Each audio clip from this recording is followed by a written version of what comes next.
provided to the Co-Star, the official newspaper of the Borough of Belmar, and the Asbury Park Press on December 19, 2018, and notice of this meeting was prominently posted on the bulletin board of the municipal building.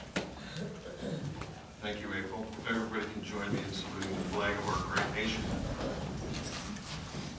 I pledge allegiance to the flag of the United States of America and to the republic for which it stands, one nation, under God, indivisible, with liberty and justice for all. Everybody can just remain standing for a moment for our troops, their families, and for all our first responders. Thank you.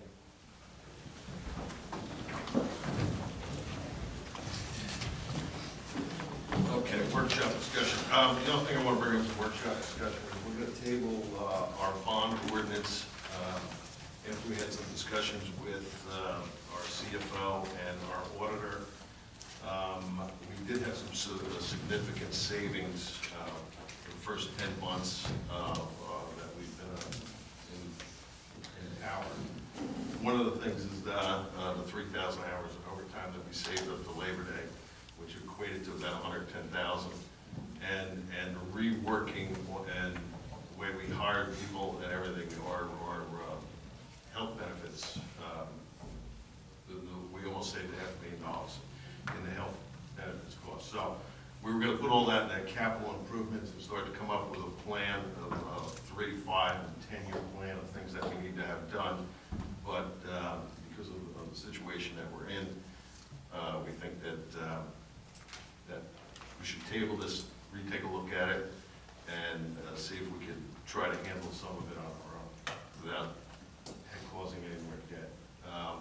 The $1 million, I don't know if everybody was here last meeting, but the $1 million, when we put the budget together, we had to put $1 million back into the beach utility because there was $1 million taken out a few years ago, and the Department of Community Affairs, who signs off on our budget, would not sign off of it until we could almost guarantee that we're going to put it back this year. But talking to our auditor, he doesn't think that it has to be by January 1. He thinks that as long as we get it done before the next budget comes out, that he should be okay with that. So we're going to be in discussions for the next couple of weeks with our auditor just to see what we can do. The other thing, if anybody has any questions on that, so we're going to table that ordinance tonight until we get let the auditor and CFO retake a look at that. You guys good with that? Any questions? No. The only other thing I want to bring up is our business administrator at Kirschbaum has a friend that does a lot of cleaning out of offices when they move out. So he was able to, since the last meeting, get some more office furniture that we need at no cost, and they were able to get 2 pallets of copy paper. I know it doesn't seem like a lot, but it's $7,000 worth of copy paper, so every little bit helps. And thank you, Ed, for doing all that. I think we got probably about $20,000 off. So I just wanted to bring that out because we are watching every penny. So I think that's all I have in the workshop. You guys have anything you want to bring up during the workshop? No. All right, moving on to petitions. Anyone have a petition in the audience that they want to present to Mayor and Council? All right, seeing none, April, approve the minutes. Okay. Can I have a motion to approve the minutes of the September 17th meeting? Motion. Second. Councilwoman Vaughn? Yes. Mayor Walsberg? Yes. Councilman McCracken? Yes. Councilman Carvelli? Yes. Reports council. Councilman Carvel. Yes. Thank you, Mayor Walsberg.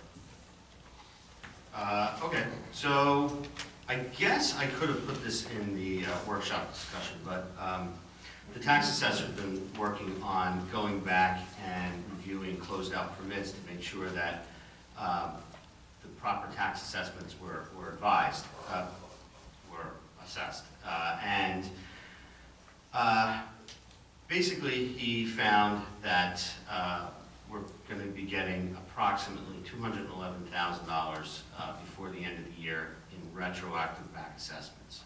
So this stems from when permits get closed out, that the assessor is not going out and upping the assessment on the properties. I guess he found that a number of, I guess either permits that were not reassessed or what have you. But at the end of the day, it looks like there'll be a $211,000 revenue, one-shot revenue for this year, but it represents somewhere around $100,000 in ongoing additional revenue from property taxes. So I thought that was a good thing.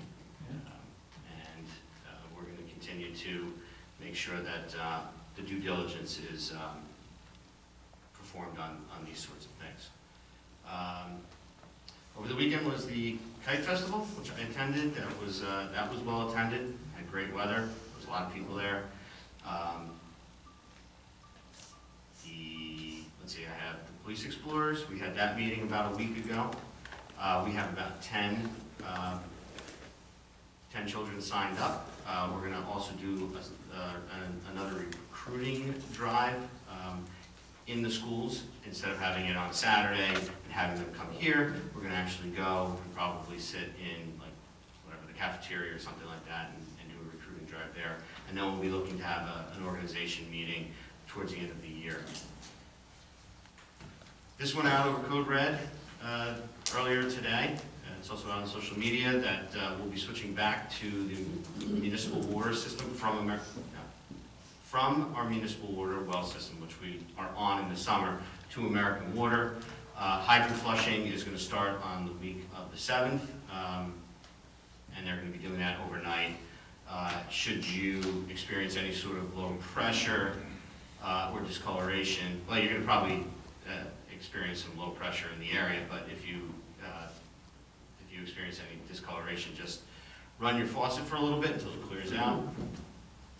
And finally, we've gotten a lot of feedback from residents that a lot of the street markers were looking a little ragged. So over the past several weeks, the DPW has been going out to repair and paint those, and that effort is now complete. So please take note of that. And again, thanks to the DPW team for taking care of that. That is all that I have. That's my report. Thank you. Thank you. Councilman McCracken? I got to tell you, one of the best things about living in Belmar is meeting a lot of people who are willing to give back to their community.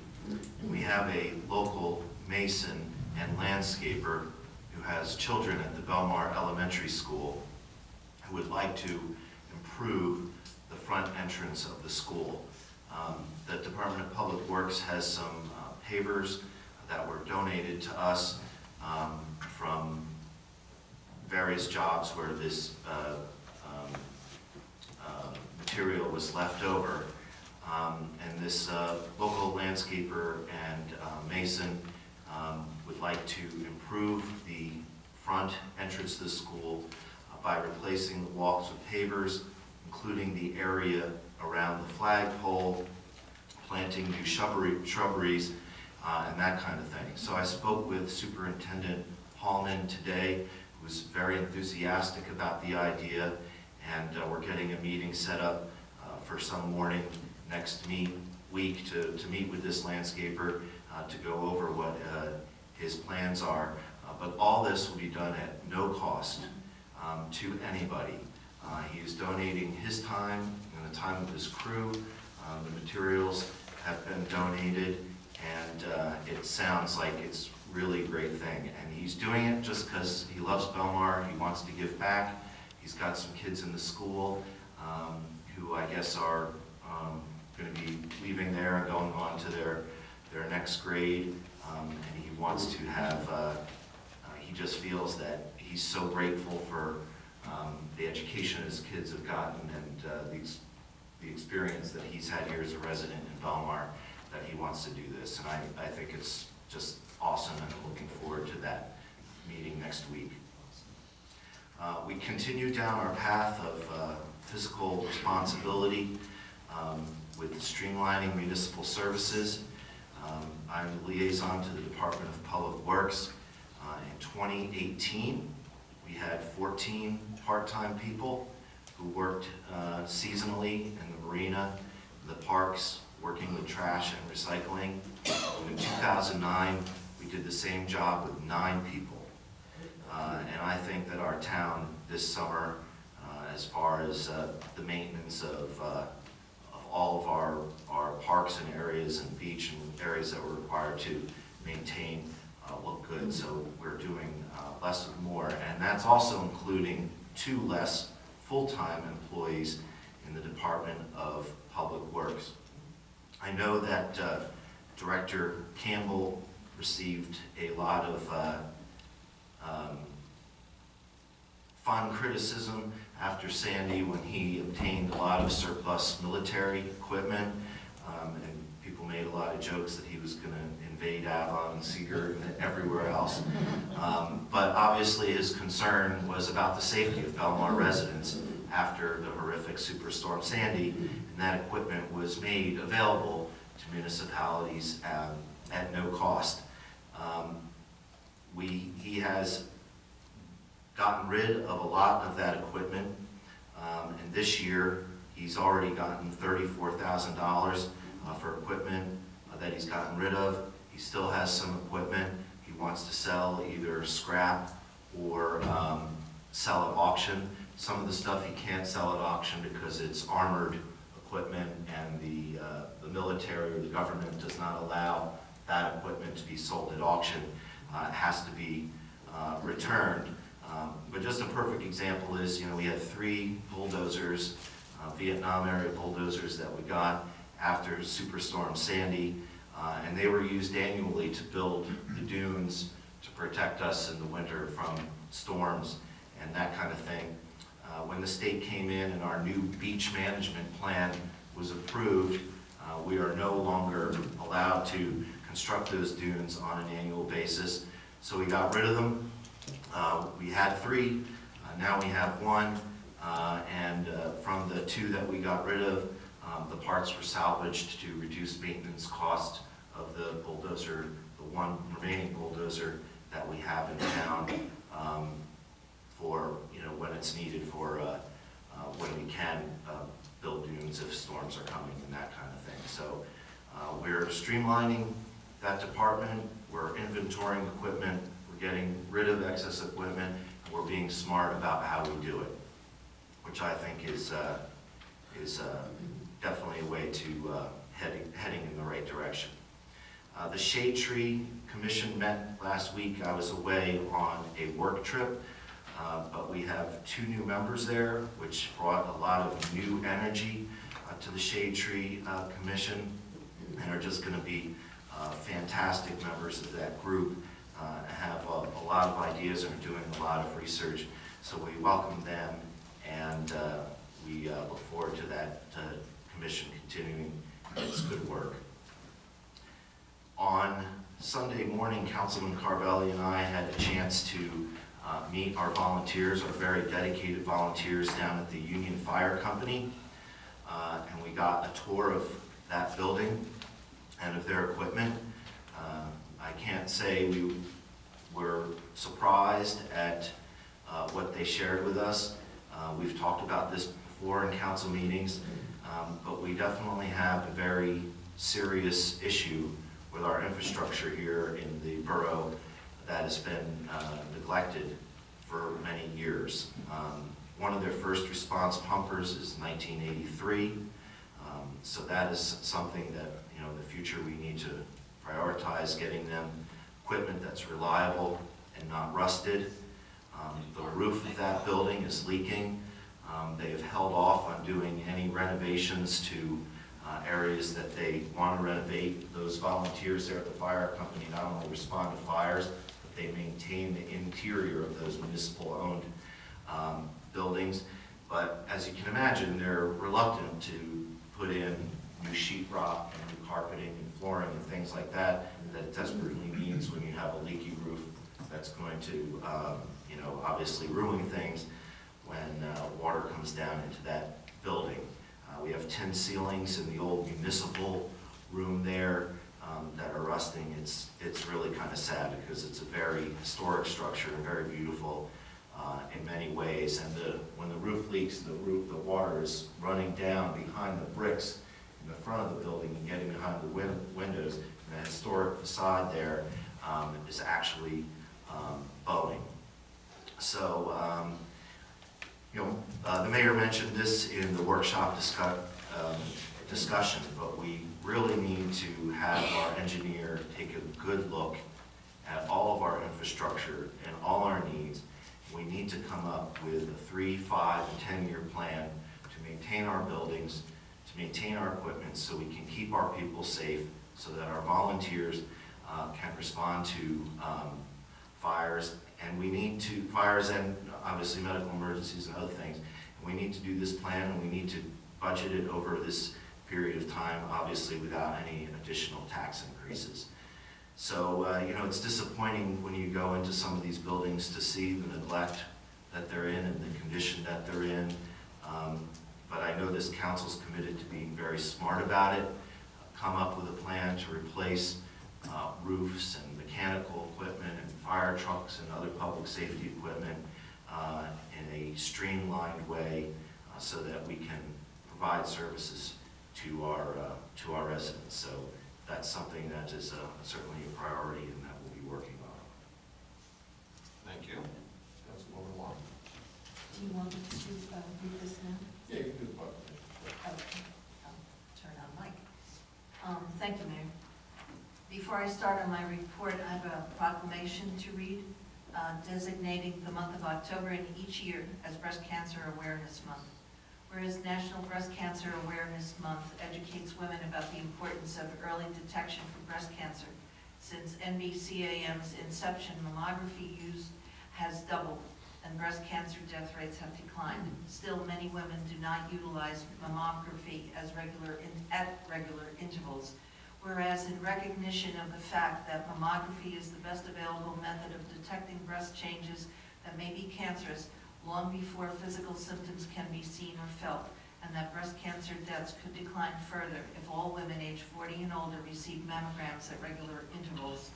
Whereas October 2019 marks the 35th anniversary of National Breast Cancer Awareness Month, which is dedicated to increasing awareness of breast cancer issues, especially the importance of early detection.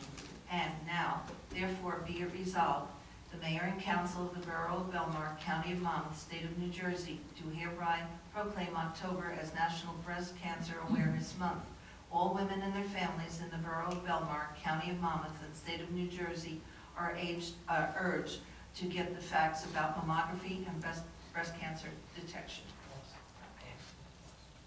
Now, from my report, first I'd like to thank everybody who came to the Run for the Fallen on Sunday. It was just wonderful to see everybody come out. I want to thank our fire department, Chief Brad Child, Mike, everybody who was involved in making these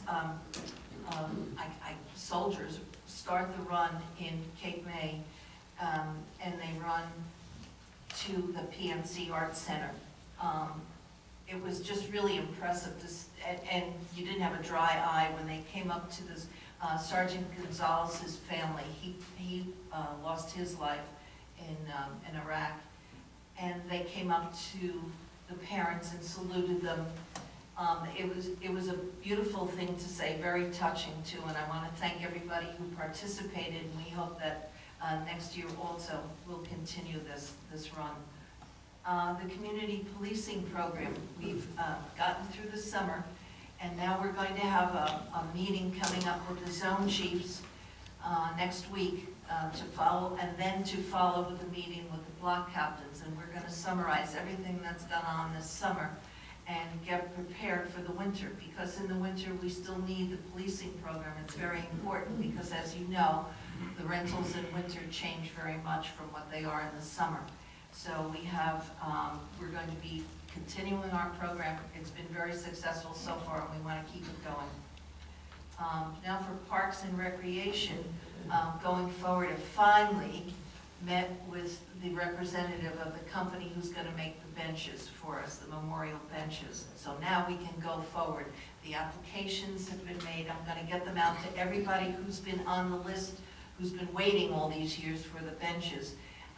So I have the applications for them, so I'll be in contact, and if there's anybody else out there who would like to have a memorial bench, just email me through the borough and, or call Nancy at the borough, and we will go forward with this. That's, I'm very happy about that. Now we have some things for recreation. We're having a Belmar walking group. Belmar Recreation invites you to stay fit this fall. On Wednesdays at 6 o'clock, October through November, meet at the First Avenue on the boardwalk, and it's open to all abilities. And I'll have a beautiful walk on the boardwalk for October. Coming up is the Belmar Halloween Contest and Parade, and it's a trunk or treat. I don't know if you know what those are. It's something new. It's that the cars pull up, or we're in this case, we're going to have fire trucks, and the police will be there, and they have candy for the kids. Instead of going door to door, it's out of the trunk of the car. So we do have applications. If there's a family, we have some families who donated their time and candy to this event, and it's going to take place on October 27th from 1 to 2, and that's going to be in the parking lot. The parade registration is from 11 to 11:45. The judging is at 11:45, and the parade is at 12:15. And then following that will be the trunk or treat and announcement of the winners, which will take place at Piano Plaza. So Danny White's going to be there, so the kids can rock and roll and dance and perform in their costumes, which will be a lot of fun. Age divisions are preschool, kindergarten to first, second to fourth, fifth to eighth, and groups. So the categories, you know, scariest, funniest, and whatever. It's just a great time for kids. Halloween is just the best time, and best for parents to steal candy. So that's my report, Mayor. Thank you. Councilwoman Wong. I just have a few things because you guys did what I know I was going to say. Sorry. Yeah, I just want to echo with Councilwoman Wong stated about the Fallen Heroes Run. I mean, I really have to, you know, recognize the fire department. They came down, they put up a ladder, they put up a big flag for them to run under.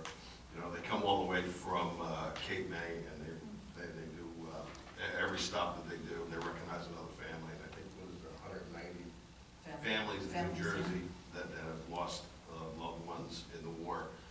So it was touching, and if you know if anybody missed it, next year they do it every year. So, and it's good to really come out and see what they do. I really got to give a lot of credit to Mike Campbell, DPW, and the fire department for everything that they did for that run. The other thing I want to bring up is we had the Mayor's Ball Friday night. We call it the Mayor's Ball, but it's a fundraiser for our rec programs and youth programs. I want to thank everybody that came out because it was way oversold. It was cozy, to say the least. But and I want to thank all of our sponsors because I don't have the final numbers yet, but it was better than expectations. And I'll have a report of after we pay all the bills and see what's left for the next meeting. But it was better than expectations. So, and that's all I have tonight. So we're going to move on to public session on any of the consent items. Anybody has any questions about the consent agenda?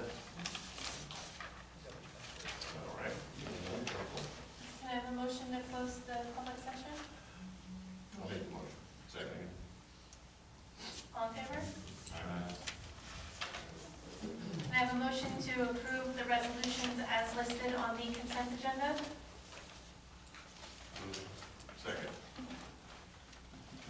Councilman Wong? Yes. Mayor Walsifer? Yes. Councilman McCracken? Yes. Councilman Carvelli? Yes. Next, can I have a motion to table ordinance 2019-32? Motion. Can I have a second? Second. Councilwoman Wong? Yes. Mayor Walsifer? Yes. Councilman McCracken? Yes. Councilman Carvelli? Yes. Next, we have second reading and public hearing on ordinance 2019-33. This is open for public hearing. If anyone who would like to speak on this ordinance, please step forward, state your name and address.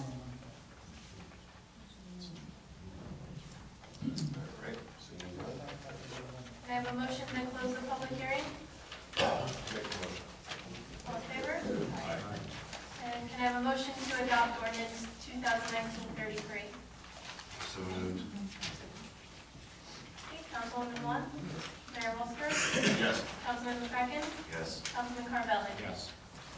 Next, we have public hearing on ordinance 2019-34, amending traffic section 19. There was a change to this ordinance. The time frame was changed from 9 p.m. to 6 a.m. It's been changed to 3 a.m. to 6 a.m. This ordinance is open for public hearing, if anyone would like to speak on it. A motion to close the public hearing? A second? Second.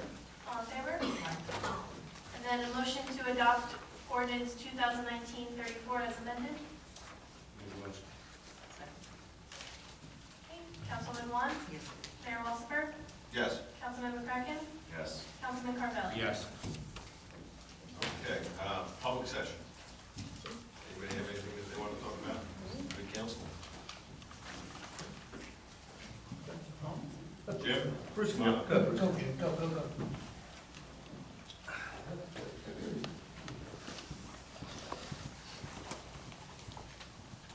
Hello, everybody. Jim Dean, 6 16th Avenue. Could you just explain how we borrowed money from the beach utility? Was it last year? Just how did it happen? I'm not exactly sure, but I think it was borrowed to start the outflow pipe, the Lincoln outflow pipe. I don't think the proper bonding was done, and they took $1 million out of the beach utility to start that project. I can't be 100% certain, but I'm trying to think back to where the $1 million was taken out of the beach utility.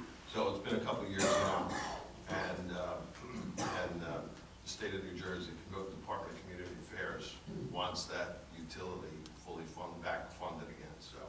So they filled out paperwork to give the community affairs. I think what you could do is correct me if I'm wrong, Mr. Destiny, but I think you can do these inter-fund transfers, but you have to put the money back.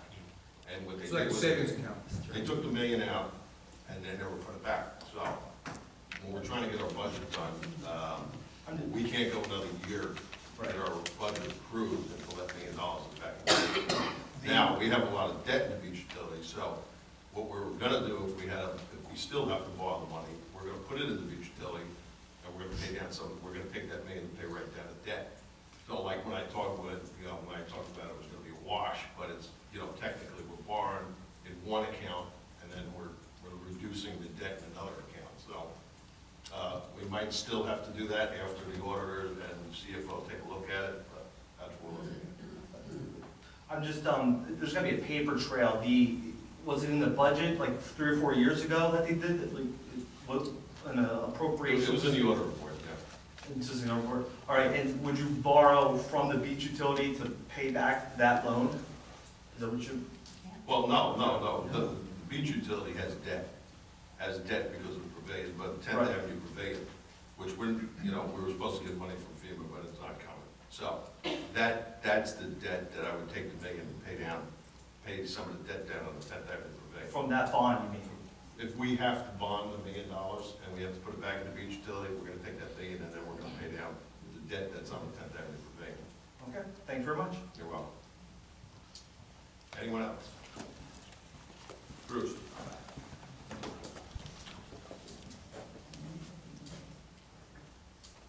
Bruce Blattner, 407 9th Avenue.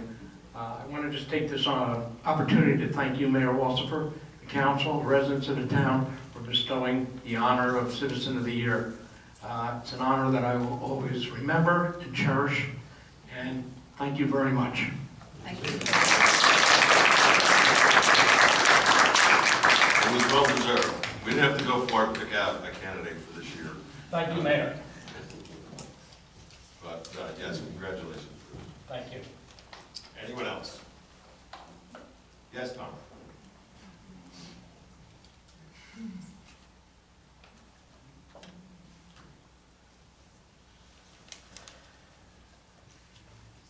Paris too?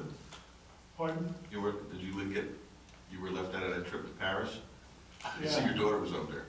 What am I, top liver? I just wanted to know if you can tell us any more about the FEMA, $1 million that they want. It seems strange to me that they wait 7 years to tell us we paid too much for the boardwalk, but I don't know if that's exactly what's happening. So I thought maybe you could, Well, what they did was, and this is the federal government because it's pretty funny, but it's not funny because it's our money anyway, but they paid us with the calculations that I guess Robin and Colleen put together, and they sent it out, and instead of FEMA doing the audit at the time to say, do they deserve this money, they just cut the check and sent it over, and then all this time later, they do an audit. And they said, guess what? We overpaid you $1 million and we want it back.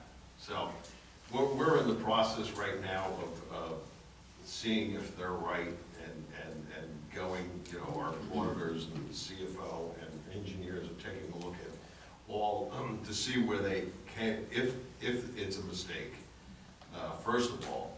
And I mean, if it is and we owe it back, we still have the $700,000 in buy board money. So we're not really in super bad shape, but it's just, you know, it's strange to us that they cut this check to us and then they go, oops, we made a mistake, we want $1 million back. So we're not, believe me, we're not handing over $1 million real fast. So thank you. We're checking it out and finding out what the problem was. Appreciate that. The other question I have, is there anything new on the senior center that we haven't already read in the papers? Well, we're working with the library because that all falls underneath the library, and Bruce is on the library board. So we're working with that, and you know, looking at all different areas, all different places that it might have to be divided up, where yoga is maybe in the gym, makerspace is going to go somewhere else. We're also looking at some rentals in town because the building costs us a lot of money in utilities, even though we weren't paying any kind of rent. It was almost like $20,000 a year in utilities. So, you know, we can take that money, take a look at it, maybe rent a space in town. But we're not looking to get rid of any of those programs. But the library was paying a lot of it, so we have to really work with the library and see what we're going to do. Okay. Thank you. Okay. Yeah, can I ask the mayor a question? About Taylor Pavilion. God knows we've paid a fortune for that place. Why do we have to look to other places? Can't we have, there's nothing nicer than having yoga there and look at the sun coming up in the morning. No, we can Can't do we that. move all that stuff there? The makerspace is a little bit different. But that's different. That's That a I little different understand, because, yeah. you know, you have all that equipment. Right. So that's a little bit different. But the yoga But the and rest a of lot it, of them, yeah, yeah. we could do that. You know, then it wouldn't cost us anything and we just need to, Yeah, well, what's we got our left. gym and Yeah. so we got a lot of Okay. different places for that. But the makerspace is probably the biggest. Right. And the senior center Yeah. is the two spots that we're going to But we look at. still could use Taylor for senior center. I mean, they're having their weddings on weekend nights. Yeah, because they have all the stuff there. There's no, you know, we have to look at something like that. But Thank you, Mayor. We'll be looking. So, Okay. they're not throwing it, just to make it clear, they're not throwing us out on December 31st. They're not signing a lease, so we have a little bit of time to work with what we have right now until we find something. They're just not signing a lease. We can still stay there until they make their deal with whatever developer they're looking at. But then once that deal is made, but you know, it's something that we gotta start working on. So I just wanted to put that out there. Anybody else? Okay, April. Motion to close the public session and adjourn the meeting. Make that motion. Second. All in favor? Aye. Thank you, everyone, for coming out tonight.